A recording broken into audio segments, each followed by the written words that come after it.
writing this with absolute fascination. Josie teaches demonic studies in Cambridge. Her doctorate is from this university, but she does a lot of travelling between London University, Cambridge and Oxford, so it's a great pleasure to welcome you. Okay, I would like to start by thanking Georgie for inviting me. I feel very honoured to be here. Can you? Yeah.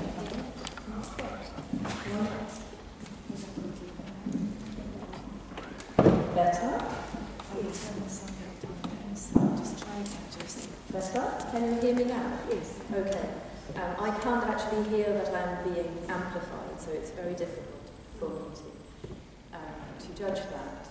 Anyway, I am very, very pleased to be here today, especially as part of a series with so many illustrious speakers, and I would like to thank again, audibly for everybody, Georgie Simpson for inviting me to speak to you today. So what I'm going to do is I'm going to talk for a while, and I hope I won't bore you, and we'll then do something a bit physical, and then we will take a short time of meditation, and I hope there will be time for questions at the end if I can answer your questions. So you might wonder, what is Christian meditation? What is meditation? What makes meditation Christian? In that sense, meditation is a form of prayer. It's the prayer of the heart. And it is one of our ways of nurturing our relationship with God. So in other words, prayer is simply the quality time we consciously choose to spend with God. And without quality time, any relationship will suffer. I'm sure you all know that. So we really must make time for prayer, because our relationship with God is the most important relationship in our life. It's the relationship with the source of life itself. And of course our whole life is supposed to be prayer, but that's a topic for a totally different kind of talk. So in relationships, there is time for talking, and there is also time for listening. And meditation is our time for listening. We can't listen when our own voice is talking, and our own voice is talking all the time inside our head. And the moment you try to be still, to be silent for a moment, you will notice that you start thinking, ruminating, jumping. You also may know, I certainly do, how difficult it is to really listen. So my conversation partner is telling me something, and I'm already, in my mind, focused on my own reply. What's the best reply I can give to that? The moment I start doing that, I've stopped listening altogether. Or maybe what they say, I've heard that 1,000 times and it bores me, so I drift into a daydream. I may look as if I'm listening, but I'm not. So, whatever way around that happens, it's me, it's myself I'm focused on, whether I daydream or whether I'm composing a reply in my head. And in order to listen, we have to pay attention, undivided attention, and we find that hard. Might find it very difficult to pay attention to anything at all apart from ourselves for any length of time. That's not a reproach, that's just stating a fact. God, who is both inside us and around us, both infinitely near and infinitely far away, is a very special, if you forgive me the colloquialism, conversation partner. You might remember in the Book of Kings, first Book of Kings, the encounter of God and Elijah, when God is described, depending on your translation, as a still, small voice. He's not in the earthquake and not in the fire. And it's a voice that is very easy to overhear, very easy to drown out with the noise of our own minds. In order to listen to God who is in our hearts, who speaks in the silence of our hearts, we need to be silent. And in order to be silent, we need to take the attention off ourselves. And that, for most of us, requires a conscious effort. So all So meditation in that sense is a listening exercise. And exercise is a good word. I really like that, because that's what it is. Asceticism and exercise have the same root. And so in order to change us, we need to practice it regularly. In order for meditation to change us, we need to practice it regularly. It might be fun to go for a run once a month, but it's not going to do very much for your health, for your body. It's not going to make you a faster runner. Same thing with spiritual exercise. If you don't do it regularly, it has little chance of transforming you. Meditation is our exercise, our training ground for learning to turn away from ourselves. And it's a turning towards God. And as such, it is training in love. Because that's what we do when we love. We are attuned to the other. We're not preoccupied with ourselves anymore. We establish connection, communion, community, unity. So meditation is other-centeredness. And you're never less alone than when you're in your inner room, the room of your heart, where your Father in heaven already knows what is happening and what you need. So you need solitude to meditate and quiet, but you're never less alone.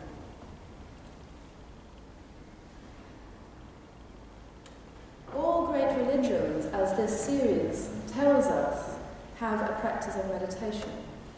And the techniques employed are all similar, and they're also very similar when it comes to secular meditation that is just taught for relaxation.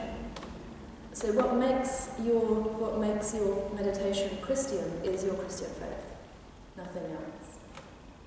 So it's totally fine, totally safe for a Christian to meditate. And actually we find the exhortation to silent prayers, the silent prayer in the Psalms. Psalm 46, be still and know that I am God. And I think it's Psalm 109 where it says, the psalmist says, commune with your own heart upon your bed and be still. Jesus also encouraged us to withdraw when we pray and to not babble, but to go into your room, into your inner room, and be with your Father in heaven. And if we look at the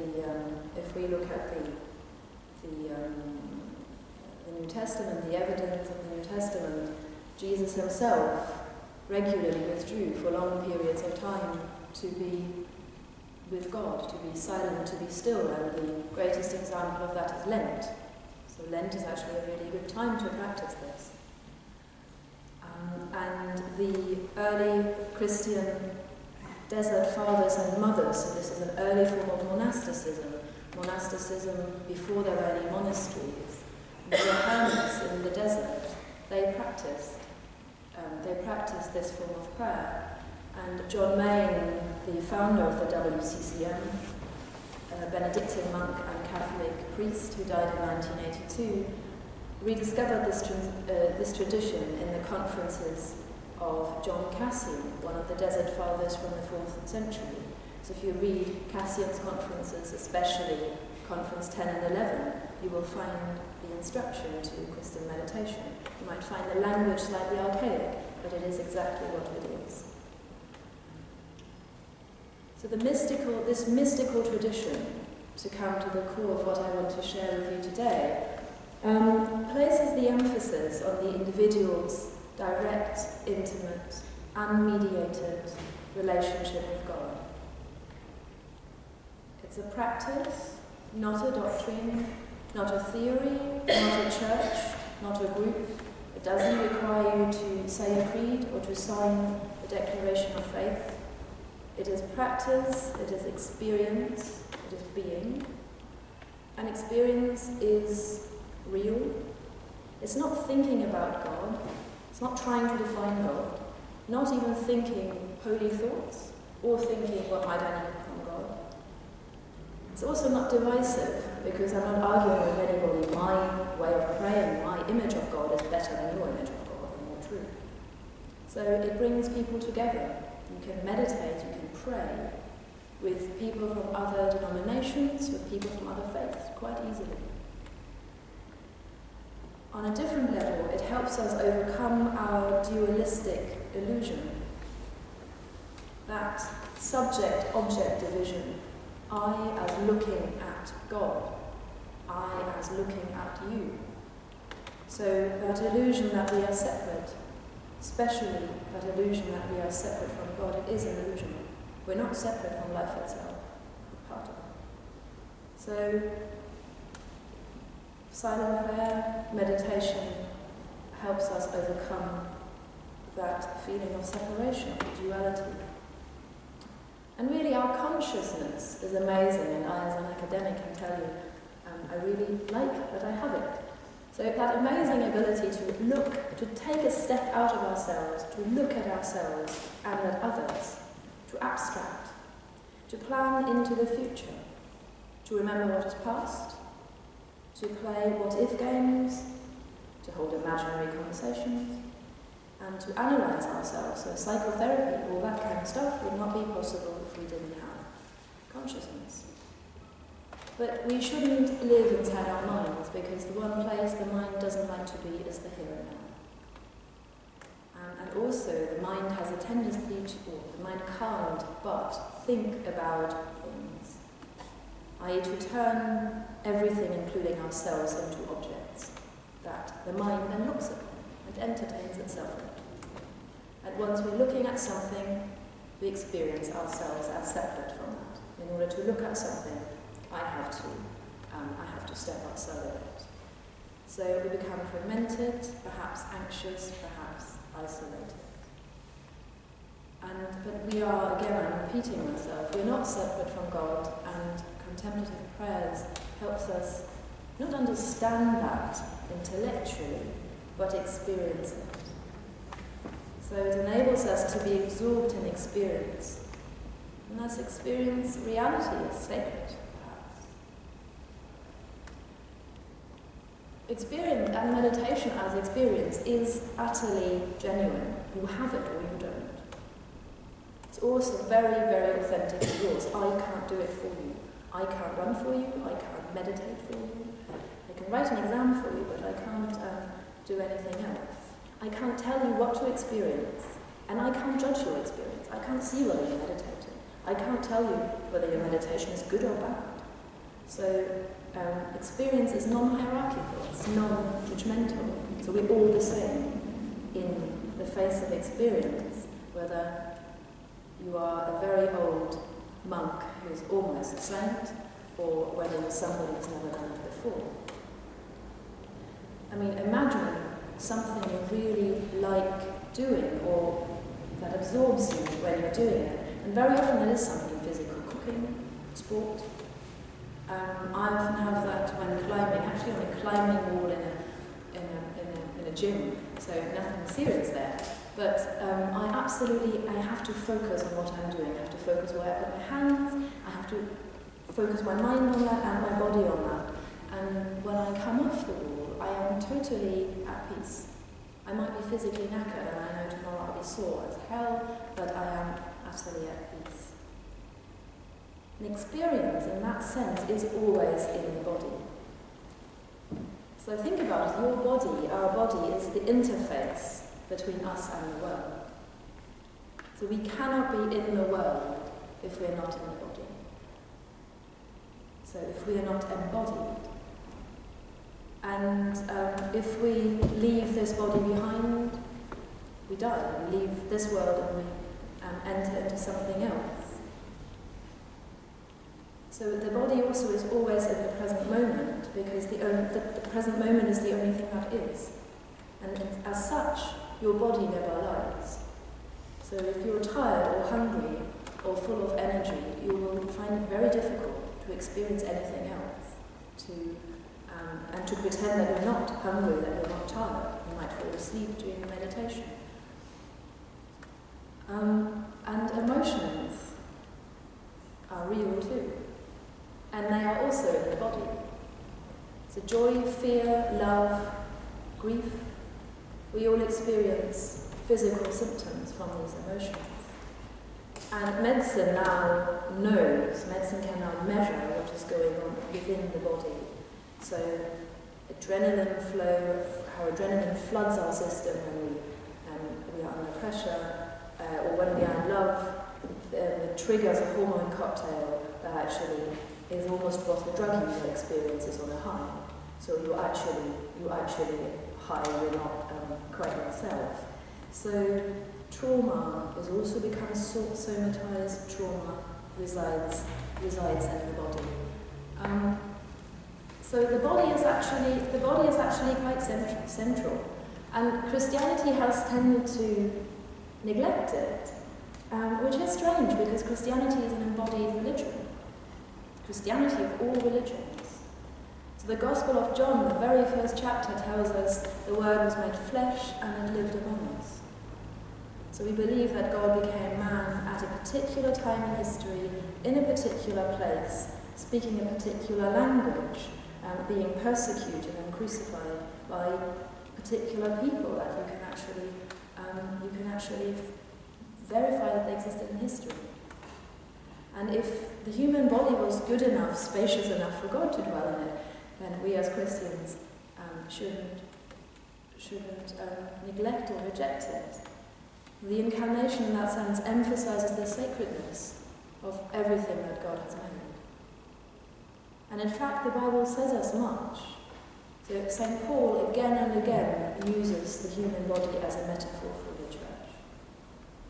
So for example, first letter of the Corinthians, just as a body, though one, has many parts, but all its many parts form one body, so it is with Christ.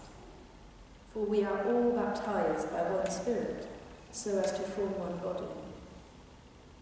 Even so, the body is not made up of one part but of many. Moreover, Paul calls the body the temple of the Spirit.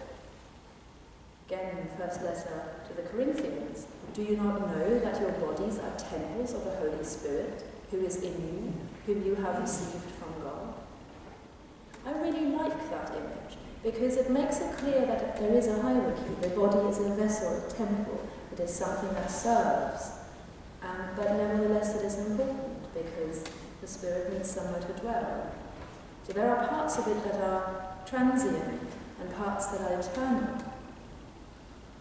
But the body, the transient part, is nevertheless important. So we are meant to care well for it. We are meant to nurture it and to cherish it, so that it can be a worthy temple of the Holy Spirit. I think that's really beautiful, to honour God with your body. It's really beautiful, I really like that. So in that sense, Christianity stresses the unity and the wholeness of the human being. And contemplative practice is especially good at reminding us that we are whole, so that we are at our most human when all our aspects, body and spirit, the physical part and the non-physical part, are integrated. So no need to strive away from the body. And meditation, in contemplative prayer, the stillness of the body supports the silence of the mind and the connection the spirit makes. So the upright position that you assume, and if you look at lots of Eastern practices, they will say, well, the upright position enables energy to flow from the root part of your body to the heart, to the brain. So there is actually wonderful symbolism for that as well. And your body is, if meditation is experience of the present moment, then your body is your chance, because the body is always in the present. It anchors you in the present. It's your anchor to the here and now. The body needs to breathe, and it might help to focus on breathing. Breath is a symbol for the process of life. It is given and it goes. You can't do anything about it. And when it stops, when it begins, you start living independently, and when it stops, you die. So that's actually quite significant. Stilling the body to sit, to support us sitting still for 20 minutes or half an hour, we won't do it for that long, don't worry, can be quite difficult. The body can be like the mind. The moment we try to sit still in one position, it might start twitching. Attempt at stillness brings out pain, maybe, that we weren't aware of when we were moving. Stiffness, aches. If our posture is not good, and by good I don't mean looks perfect like in a picture example, but is solid, supported, and enables us to sit still for a period of time, we will find it very hard to meditate. Our legs will go to sleep or will slump. Usually if you slump like this, you fall asleep. So it makes sense to give some attention to the body before we meditate, especially as people who usually sit around all day and then are asked to sit some more. So to also mark a transition from one kind of sitting to the other. I'm actually, one thing you can do, and one thing I did recently at a retreat I gave, I won't do that with you already because this is a church and there are pews and there's a wooden or stone flooring, is to do a few simple yoga stretches. And anything that says yoga for the back or yoga for backache is usually perfect to prepare you for meditation. And also usually the stuff that you start by lying on your back and rolling around a bit. It is wonderful, and you'll be surprised how much tension is held in our back. And yoga is a system, and the physical is a spiritual system, and the physical exercises are just one part of it. They're one of several elements of the wheel of yoga. And the sole focus, the sole purpose of these exercises, of these poses, it's not so you look lithe and nice and beautiful, but it is to enable you to meditate. It really is, it evolved as a practice to enable people to meditate, to sit still and withdraw into themselves. Stilling the mind, so we'll do something in a minute. Stilling the mind might even be more difficult. So John Cassian actually spoke about the monkey mind. So the monkey mind that is like a little monkey jumping from branch to branch, from thought to thought, from this thing by association to that thing. And have you ever seen a big group of monkeys? They chatter, they make horrible noise, or at least a lot of noise to remove the judgment. So the monkey mind is always talking. It's always talking to itself. So at the moment you try to be still, try it. Let's be still for 30 seconds. Try to think of nothing. Let's do that.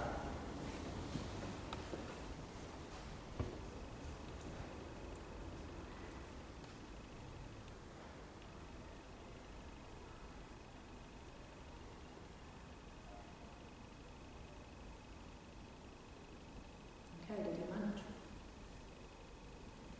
You did? Nothing at all? You'd be superhuman if you managed to keep it out for any length of time without thinking. And often thought creeps up on you in that way. So it is really important in meditation to give the mind a focus. So the WCCM teaches the use of a prayer word, which is the method that Cassian used, which is a variation or a related practice to the practice of the Jesus prayer. The Jesus prayer, Jesus Christ, Son of God, have mercy on us all, me a sinner.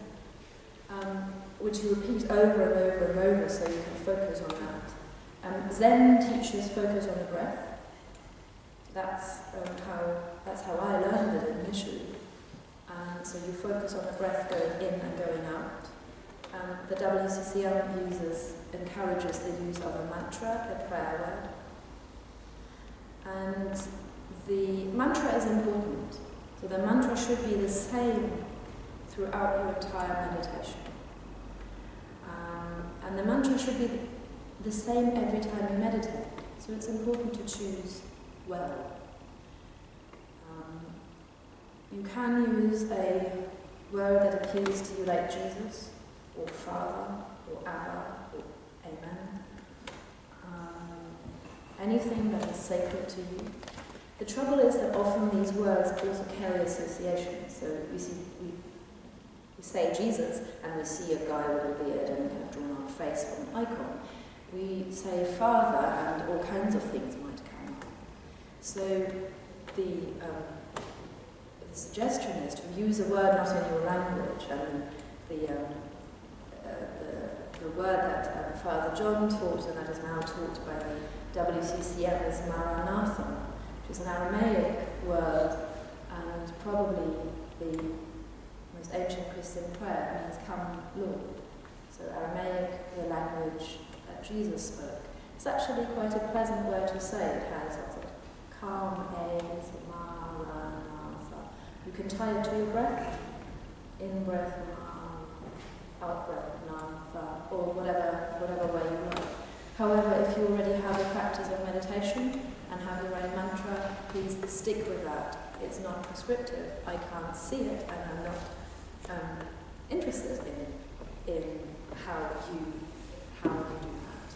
So we'll meditate in a bit, but before that, I would encourage you to do something for the body. So first of all, those of you to whom it is easily available, would you please get up? And I should say, nobody is required to do anything they don't want to do.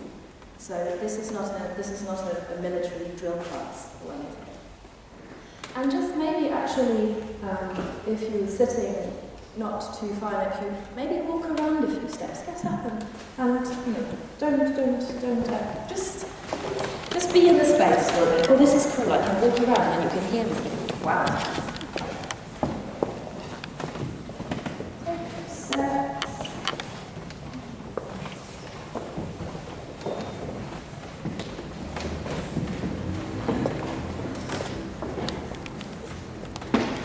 Maybe do a bit of stretching, raise your arms.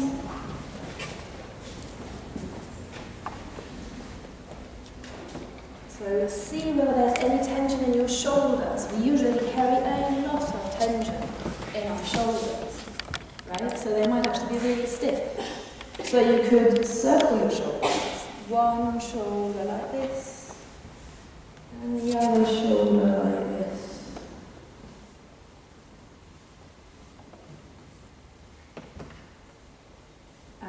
Give yourself a little massage. Actually feel where the tension is.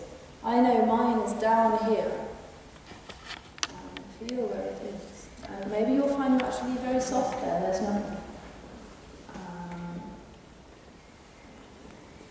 Next thing we can do, sorry, this will look silly, and I'm going to do it on video. I absolutely don't mind. Circle your hips a bit. Do something like this. You're going to sit still, so get the blood flowing a bit. One direction and the other direction.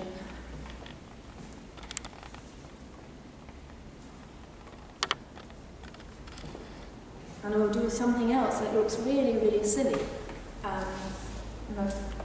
Do spinal twists. You can slap yourself on the bum if you like.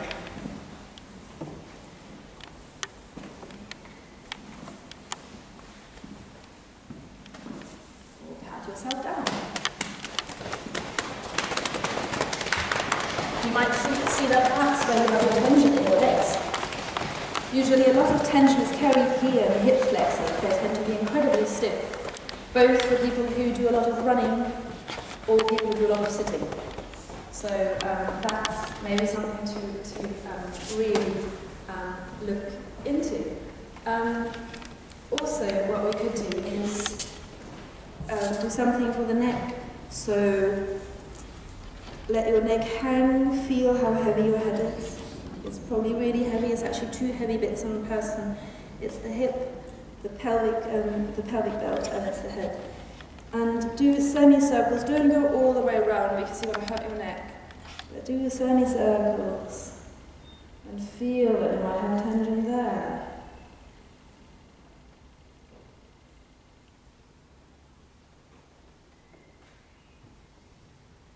And actually, another thing you could do, we can do to set us off for meditation if you have the space to do it. If you want to link your arms and, hang down to how far it's comfortable.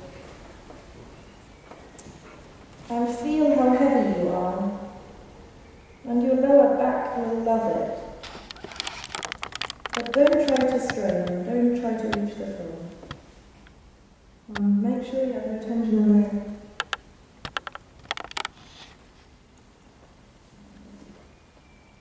Okay. So find your space where to sit down.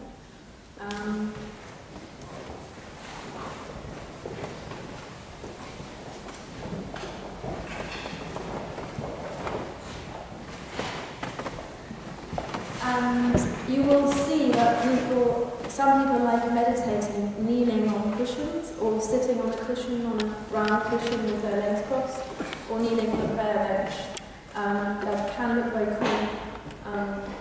It may not be for you, especially if you're not used to it. The only reason people do that is because it makes it really easy to sit straight, to sit upright, so it tilts your pelvis forward a bit. I haven't tried the pews. A lot of chairs that you might sit on, they'll tilt your pelvis backwards, and it makes it absolutely impossible to sit straight. You'll keep slumping. They're really, really bad for you, so ideally your pelvis should face forward a bit. And I'm going to read a tiny excerpt from John Mayne's The Hangover, Depth and Meaning about sitting for meditation. In learning to meditate, perhaps the first thing we have to learn is to sit well, to sit with a good posture. The essential rule of posture is that our spine is upright. The essential rule of our sitting is that we sit still. So one of the first things we must learn is the physical stillness of meditation. We sit still, not just so as to get the body out of the way, but so that body and spirit can both be harmoniously involved, unified in our meditation. Meditation is a complete unity of body and spirit, still and present to God. So we'll take 10 minutes of meditation now, and what I'll do is I'll set a little timer on my phone actually, and taking a timer is a really good practice. A little alarm or an app on your phone, because it removes the temptation to look at your watch. So you know that until it goes off, that's meditation time. And so I'll lead you into meditation now. So sit still and upright. Breathe normally. Be relaxed but alert.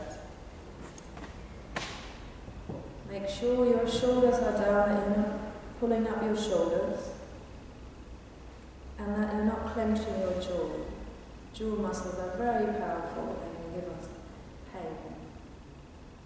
Close your eyes lightly and begin saying your mantra. Repeat your prayer word throughout the meditation. Thoughts will come and go. Don't suppress your thoughts. The important thing is not to follow any thoughts. As if you're sitting by the river and the thoughts are boats going down the river. You don't need to hitch a line. If you notice you've gone on a boat, come back to the mantra and expect nothing.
We now have a little time left for any questions you might want to ask, or maybe somebody has something they would like to share.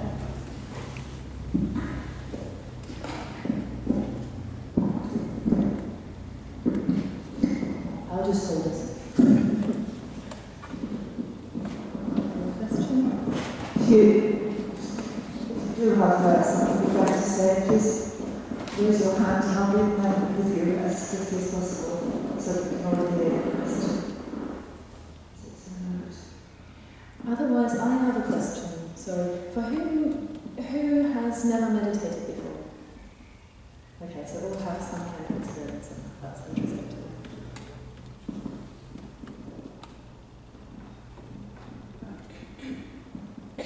What do you do with your hands? What do you do with your hands? It depends. If somebody told me how to reattach this, I could actually demonstrate. It really has become stuck.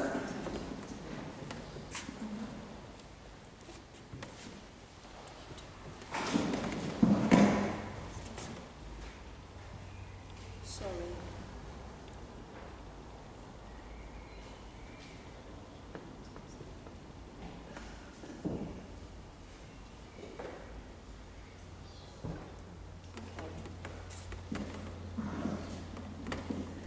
Does that work?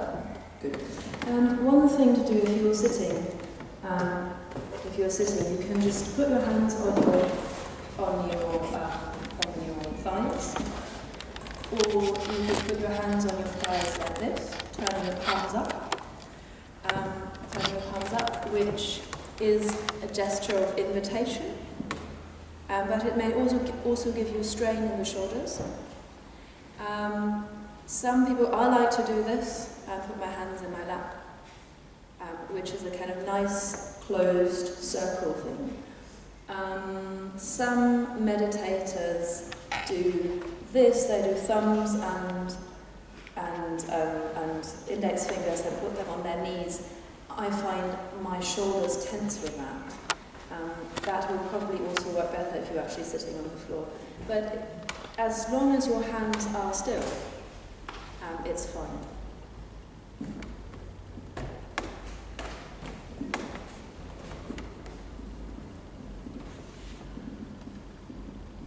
Great, I left you speech for them. No, when you thought come in, Yeah. when your thoughts come in, you let them go Yeah. and come back Yes. to your work. You cannot suppress thoughts. Like trying to say, I will think of nothing, I will think of nothing, I will think of nothing, is like thinking, I will think of anything, just not pink elephants, and you will immediately see a huge pink elephant appearing right in front of your inner eye. So it is impossible, they will come. It is impossible. You are preoccupied by things. You will also find that if you meditate for longer, and probably the ideal time is about 30 minutes, start with 20. 20 minutes is usually the one that you get in meditation groups, and so it might take a while for you to calm down, depending where you've just come from, which is another reason why I think it helps to do something with the body beforehand, just to give you this, especially if you do it regularly. And your body and brain switches in, oh, meditation. And I always sit on the same cushion, and I really feel it's become a kind of fetish almost for me. It's like, oh, meditation. So you can't do anything else in that place. But, you know, but thoughts come and go, and what you are preoccupied with will come. You know, you've had a really nasty argument, you will replay that in your mind.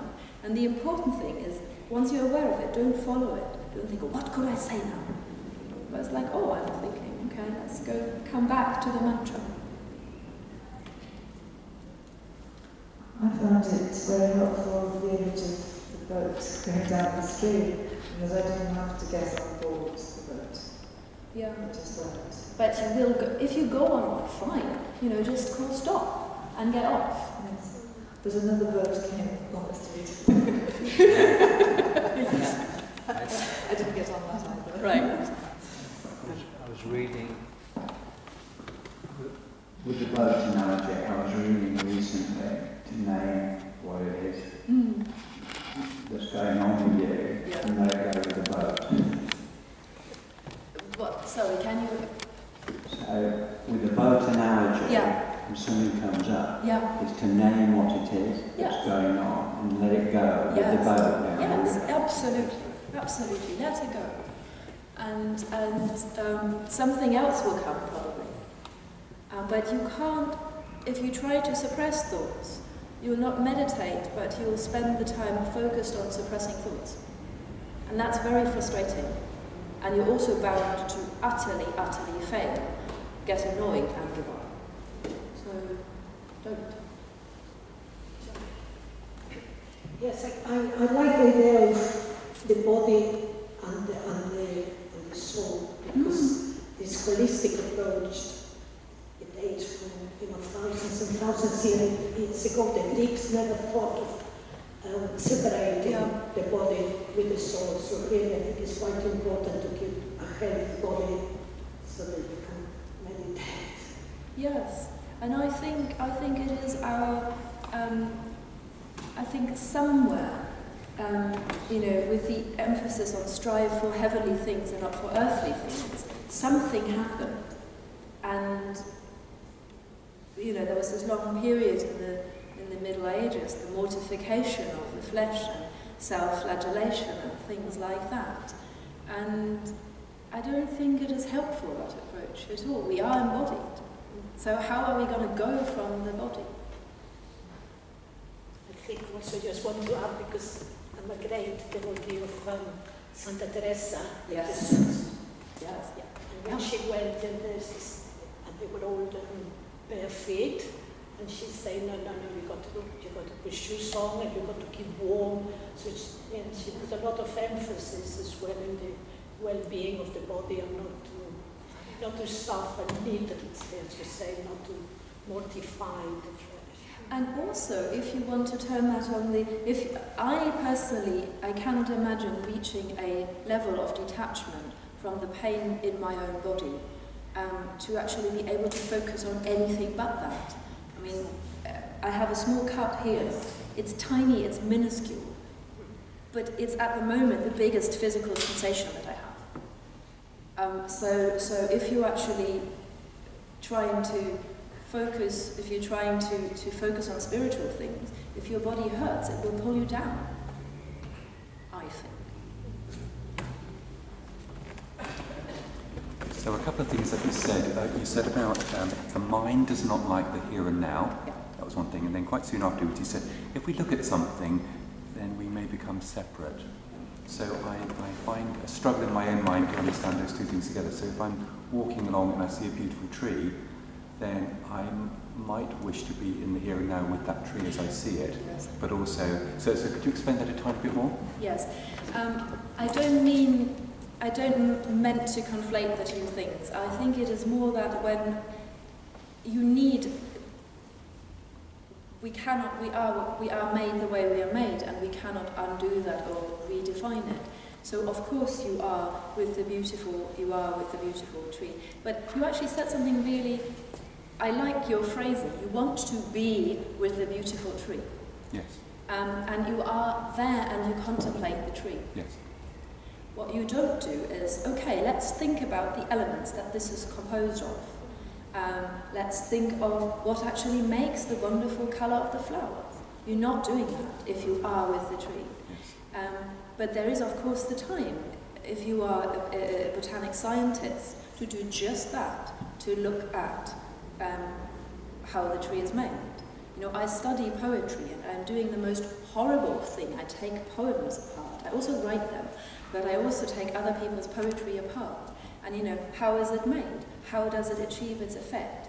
But the moment I do that, I very much turn the poem into an object, which is very different from hearing it read or reading it and being with it. I think that's very true of music as well. If you look at the notes and how the structure of a piece of music, Yeah. you lose the totality of that beauty of the music. Yes, you do, and I think again, we have different faculties to enable us to do different things, and we have the consciousness, the self-consciousness, to be able to separate from the here and now. There's animals that always live in the here and now. We don't have to, we can plan for the future. So there is a faculty of understanding. How could you do medical science if you didn't, take things apart and look at them? It's important. But it is also an approach that has taken over, or that is very easy, that finds it very easy to become dominant. And I think that's the important thing, that it doesn't become the one approach we apply to every single thing that encounters us. So, when you're with a friend and you're talking, or you're just in their company, of course you're aware that they are not you, but you don't analyze them, you don't objectify them in that way. And that's what I meant.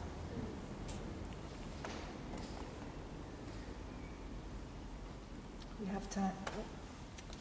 We have time for one more. That was quick. It was quick because I was thinking you might say it, so it's about generosity and non-judging. Would you talk just a bit about that? Generosity and non-judging? Yeah. So it's also like not analysing, not objectifying, but it's being gracious. Yes. And it's also taking things as they are, observe things. So judging is placing a label on it. Mm-hmm. It's very different, for example, when you meditate and you observe, I'm very distracted. I've got onto every single boat that came down the river, and the last one I got on, I really didn't want to get off. That's an observation. To say, I am a useless meditator, I can't concentrate for even 5 minutes, and I'm never going to learn. That's a judgment. And the judgment, it's a condemnation, it's a sentence in that sense. And the judgment also immediately places a label, and the label is objectifying.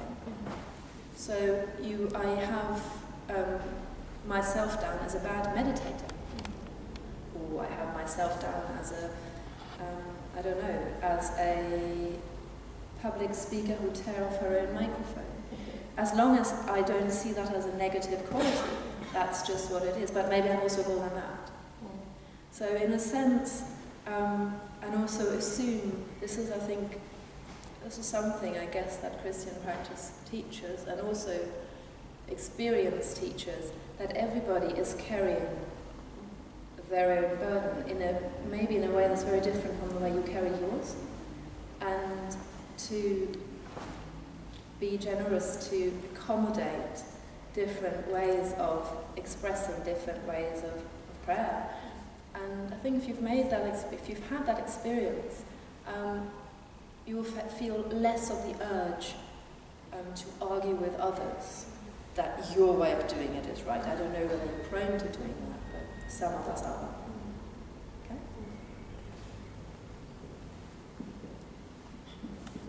I think we ought to end there because it's 1:30, but I want to thank you on behalf of all of us, Josie, for a very, very good talk.